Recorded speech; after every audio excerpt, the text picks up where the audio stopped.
All right, ladies and gentlemen, according to the New York Daily News, we had a hard time finding out the age of that girl in that famous video. She's 18. She's a senior, as identified by the New York Daily News, a senior at that high school in South Carolina, 18 years old, as was the other girl who was arrested, so it makes sense that she would be 18 as well. Joining us now is Brad Hirschfield, author of You Don't Have to Be Wrong for Me to Be Right, and president of CLAL, and Adam Thompson, senior partner and owner of the law offices of Adam and Thompson and syndicated talk show host. So, Adam, you're an attorney. So if it turns out the Daily News is correct, and I have no reason to doubt, and she's an adult who had defied two authority figures, first the teacher, the principal, who then called the cop to come in. I know the cop was fired, but we all know why the cop was fired. Doesn't look good. What's a cop supposed to do? Hey, listen, I've been doing civil rights violation cases for over 25 years. I would be salivating to get this case. Because no matter what this girl did, at no point does a video ever show her getting physical or posing a threat to anyone in the room or the officer. It's the officer that initiates acts of violence. Excuse me, all right, Adam, let me stop you there. All right, Adam, let me stop you right there. If the officer says you get out of the chair or I arrest you, you have to get out of the chair legally. Now, you could say no, but the fact is you have to comply with a police officer. She's an adult who has to, I see Adam, I see Brad's cracking up, but, you know, I don't know. You want anarchy? Then crack up, Brad. No, Steve. What I want to do is not respond to fear of anarchy, which is what you're talking about, and deal with the law as Adam is. The bottom line is... What's the law? What's the law? The law is you cannot use that kind of force unless you are threatened. You're making that up? No, that is the law, and I've done crowd control. So I know from both personal experience, Adam's expertise, and the law. I'm sorry you don't like it, but that's the way it is. Brad, so in any situation, a police officer wants to arrest someone, they don't comply, they pull over or stop at a car. The cop has no right to pull that person out of the car? Is that what you say? No! Because you purposely said in any situation, and I'm trying to define it. If an officer's life is threatened, or even if there's harm to him... You're missing the point. No, I'm not missing the point. The point is that as an officer of the law... Steve, I know you're upset because you think it's about threat to authority. The bottom line is, when you are an officer of the law, your response is proportional to the threat you face. Really? As Adam just said, he would love to have this case, and that's why the cop got fired. By the way, I want to be clear. The girl should be held accountable. She was wrong. She should have listened to her teacher. She should have listened to the cop. And yes, she did break the law by defying him. But Adam, you don't throw people on the floor for that. Sure you do. Adam, you're going to tell me, Harry Houck, former cop, said that's what you do. You may love the case because the video is going to play to the heartstrings of it'll be a civil case, by the way, as you alluded to. But the fact of the matter is, a cop, it's commonplace.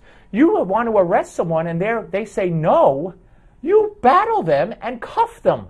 That's what cops do. For Brad to sit here and say no is absurd. Listen, Steve, using Harry as a point of reference is off base because he never thinks the cops do a single thing right. So, all right, Adam. Cop wants to arrest somebody. Person says, no, I'm not going to get up. I'm not moving. What does a cop do? At that point, they're violating a lawful order if it's within the boundaries of some infraction they did. But it doesn't give that police officer the right to use excessive force. Excessive force. So now you're saying, Brad said he has no right to touch her. You're saying he has excessive... No, I didn't. All right. I know I certainly Adam, how is this excessive force, Adam? Adam, an adult resisting a police order, not complying with an order to get out of the chair and put your hands behind your back.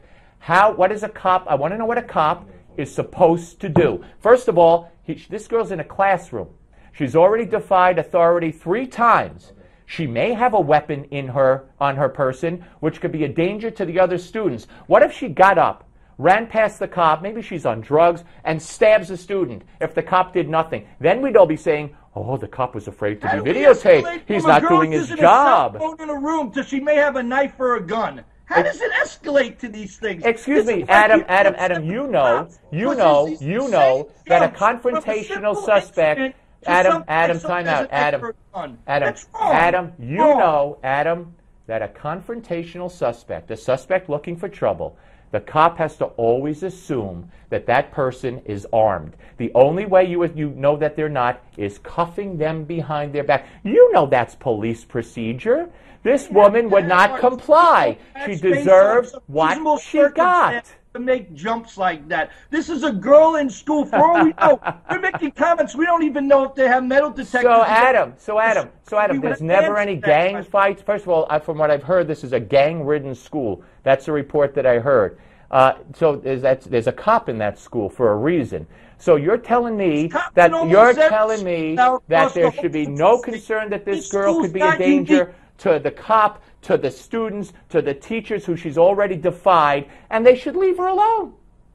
No one's saying to leave her alone. Oh, then what do you do, Adam? Way to effect an arrest. This isn't that. If this was your kid in a classroom, whether he... If my kid disobeyed the cop, Adam, if my kid disobeyed a police officer, I would applaud the police officer for doing what he did. You're damn right.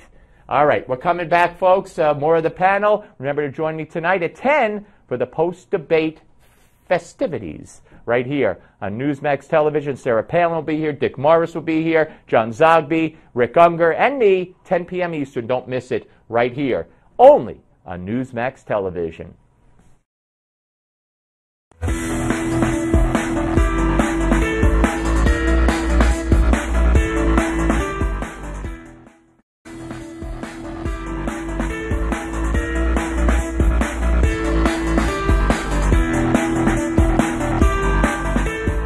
All right, folks, we're back with the Malzberg panel. Brad Hirschfield is here. Adam Thompson is here. What do we expect from the debate tonight? Brad, I see Donald Trump says that CNBC won't be fair to him during the debate. I don't know if that's a good pre-debate trick to try to get it in their heads, and then they'll acquiesce in some manner. What do you think? Well, look, I think Donald's a little bit nervous. He's suddenly in the number 2 spot. That's new for him. In one poll. But I think what we should look for in general is if they don't start to get specific about economic issues, it's not going to be helpful. The truth is the old 3 things you need in politics, money, money, and money, isn't just to run the campaign. It's where do your decisions actually empower and give people financial capacity. And it's going to be very important for the Republican Party to start laying out paths to prosperity that still are conservative in nature, but will actually help people to move forward in their lives. Adam? I think we're going to see finally some confrontation between Ben Carson and Donald Trump. Trump wants to be on top. He's not changing his formula that got him to the top at this point, but he's going to have to do something with Ben Carson to put himself back on top again. So I see him being a little confrontational. I think he's going to go towards the fact that as a doctor, he's not a deal maker. Donald Trump is a successful businessman. He'll be able to make better deals with foreign countries like China and Mexico, and Ben Carson won't be able to do that. Maybe he's somewhere else on the ticket, like VP, but he's not the top guy. So that's going to be Donald Trump's pitch tonight. All right, Halloween is coming up on Saturday, and I know everybody wants to go as Adam Thompson. They're fighting at the stores for the Adam Thompson masks. But Walmart has just pulled a couple of Halloween costumes. One in particular that really offends me, that they pulled it, that's what offends me, is that they had an IDF soldier. Let's put up the 109. There's an IDF, Israeli Defense Force soldier outfit for a kid, and people complained, and naturally, in this politically correct world of ours, where cops can't be cops, little kids can't be Israeli Defense Force soldiers, because I guess they're, I don't know, evil, Brad? Look, there was a protest against it. I think it's completely misguided. The United States has one true ally in the region, and that is the State of Israel. That said, I'm not sure anyone should be dressing up in the uniform of any foreign nation. So I don't really feel real strongly about this one. The one they also pulled was the Sheikh Fagan nose that managed simultaneously to be offensive to Arabs and Jews at the same time. And frankly, I'm glad they pulled that one. It was outrageous. Well, Adam, I don't have a problem with somebody, a kid who's Jewish and has a strong, connection to Israel, maybe came from Israel, maybe parents are from Israel, and wants to dress up as an IDF soldier. I'm not offended by that, and I think Walmart should be ashamed of themselves, and I think people who do care about Israel should take account next time they want to walk into a Walmart.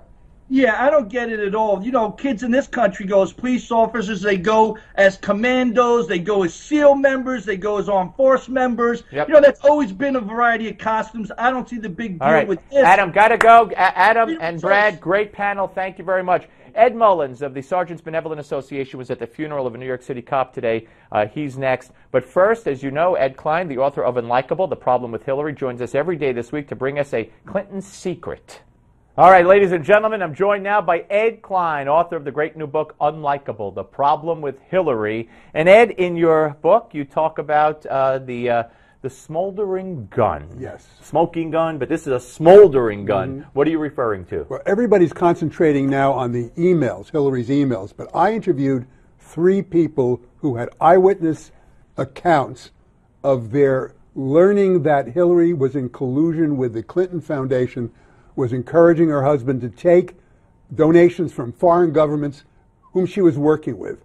And one of them, a intern, actually saw on her desk and in her chamber where she has... This is one of your sources? This is one of my 3 sources. Okay. He saw actual documents labeled Clinton Foundation. This is in the State Department. And some of them labeled funding as well. That is just so unbelievable, and not that I don't believe it, but mind you, but and again, no repercussions to Hillary, even though, as we've talked about in prior days, Obama suspected and or knew about this. Yes, and indeed, Hillary actually at times boasted in the State Department that she was coordinating with the Clinton Foundation because we were doing the same kind of work as the Clinton Foundation was State doing. Department, it's all one big happy family. Right. Ladies and gentlemen, it's all in the book, Unlikable, The Problem with Hillary, and Ed will be back tomorrow to reveal another Clinton secret, so make sure you tune in. We're coming back with more of the show. Don't go away. In the shocking new book, Unlikable, The Problem with Hillary, author Ed Klein offers a stunning, powerful expose of Hillary Clinton and her floundering race for the White House. Klein also reveals the angry rivalry between Hillary and Barack Obama. Unlikable retails for $29.95, but now you can get it with our free offer. Get this almost $30 value absolutely free. Just go online to newsmax.com/Klein or call toll-free 800-850-8749.